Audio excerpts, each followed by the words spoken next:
ত্রিপুরা চা উন্নয়ন নিগমের উদ্যোগে প্রথমবারের মতো উদযাপন করা হলো চা দিবস। পুরাতন মহাকরণ চত্বরে আয়োজিত এই দিনের অনুষ্ঠানে উপস্থিত ছিলেন ত্রিপুরা চা উন্নয়ন নিগমের চেয়ারম্যান সমীর ঘোষ, আগরতলা পুর নিগমের ডেপুটি মেয়র মনিকা দাস দত্ত সহ অন্যান্যরা।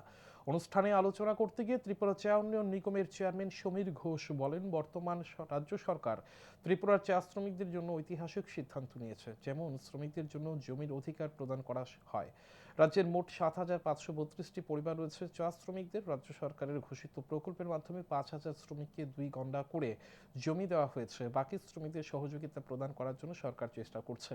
একই সঙ্গে শ্রমিকদের মজুরিও বৃদ্ধি করা হয়েছে বলে জানান তিনি।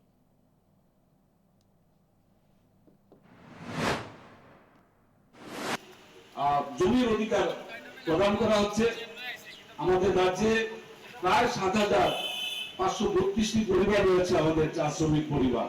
ইতিমধ্যে আমরা ৫,০০০ পরিবারের